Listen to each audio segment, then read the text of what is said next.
Understanding History Through Questions presents The Battle of Words, Propaganda in World War I.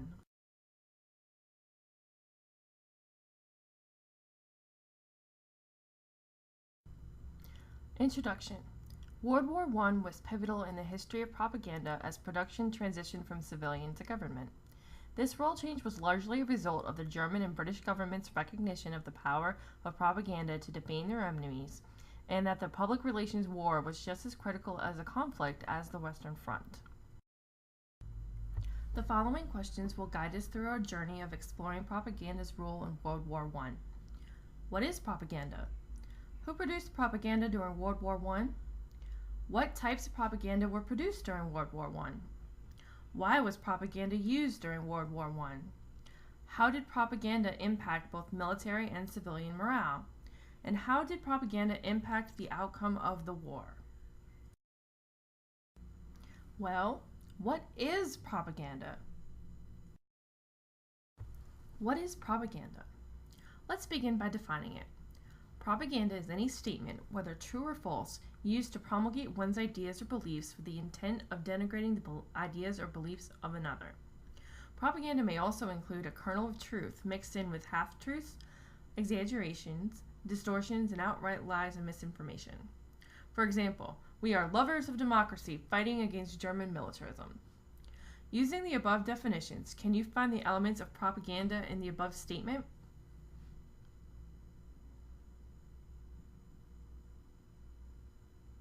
The above example fits the definition of propaganda. It promotes one set of beliefs over another. It says that democracy is superior to militarism. And the Germans argued that the description of them as militaristic was an unfair exaggeration. History of propaganda. Propaganda existed long before World War I. In fact, the term was invented by the Catholic Church during the Counter-Reformation of the 16th century. Prior to World War I, publishers, civilian societies, churches, and civic organizations were the main producers of propaganda. During and after World War I, this shifted to governments and their agencies, who usually contracted this work out to publishers and news outlets. Who produced propaganda during World War I? During World War I, propaganda was produced by both the Allies and the Central Powers. The rest of this presentation will focus on Great Britain and Germany. What types of propaganda were produced during World War I? There were two categories of propaganda that were produced during World War I, direct and indirect. Direct propaganda included posters, pamphlets, books, cartoons, drawings, poems, songs, and films.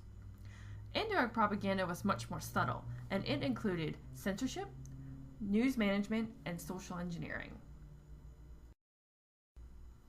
Propaganda verses. These are two examples of patriotic songs that were written during the war. The first one is called Pack Up Your Troubles in Your Old Kit Bag, and it's British. And the second one, loosely translated as The Hate Hymn, is German. The British song goes like this. Pack up your troubles in your old kit bag and smile, smile, smile. When you've a Lucifer to light your fags, smile boys, that's the style. What's the use of worrying? It never was worthwhile so. Pack up your troubles in your old kit bag and smile, smile, smile.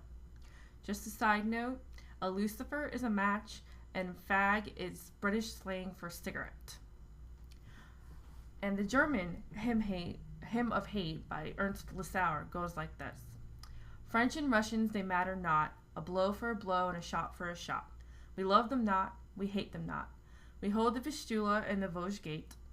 We have but one and only hate. We love as one, we hate as one. We have one foe and one alone, England.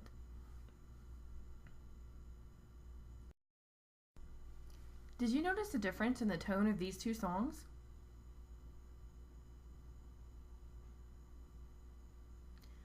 The British song has a much more positive tone than the German song. British songs tended to have positive messages that were intended to boost morale by deflecting focus away from the harsh realities of war. Conversely, the German song was much more negative. German songs tended to use revenge and anger as motivators. Can you spot the stereotypes and other elements of propaganda displayed?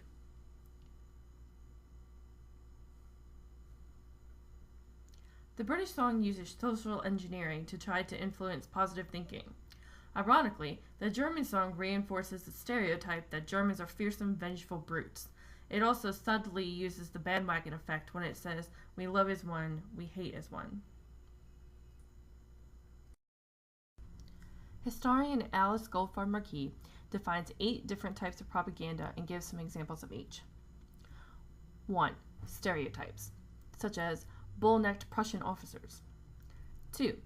Pejorative names, such as Huns and Boche. 3. Selection and omission of facts.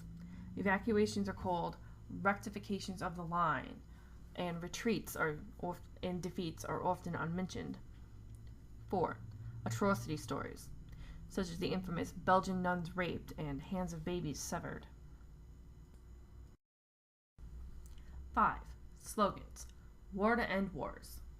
6. One-sided assertions, small victories inflated and large defeats censored. 7.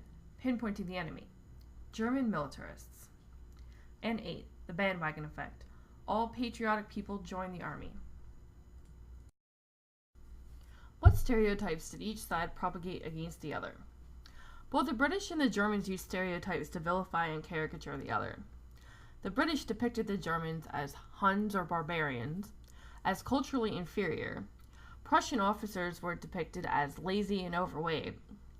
Germans were usually described as militaristic, and every German action was described as an atrocity in the British media. Equally, the Germans depicted the British as culturally inferior as well. They depicted England as weak, old, and sick. Western democracy was described as decadent and calumnious. And there was this huge culture versus civilization paradigm, especially in Germany. And more on that a little later. Pictured here are 2 propaganda posters. The poster on the left is from Britain and the one on the right is from Germany. Can you identify the stereotypes used in each of these posters?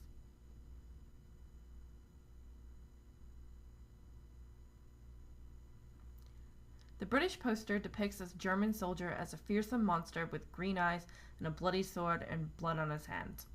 It also uses the slur Hun in its text. The German poster says, "God punish England," which was a battle cry and slogan in Germany. It was also used as a greeting.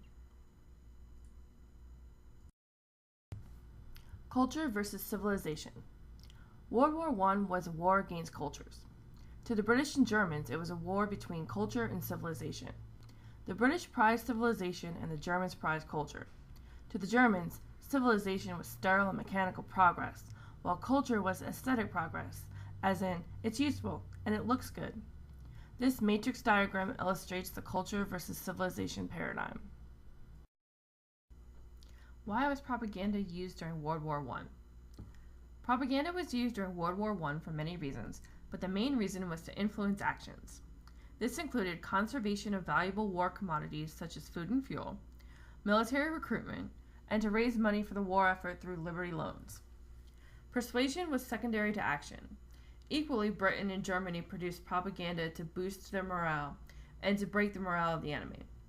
They also launched extensive propaganda campaigns to convince potential allies, especially the United States, to join their particular side. Germany employed intense social engineering and news management to keep the public in line and to control the message. Germany also practiced counter-propaganda throughout the war.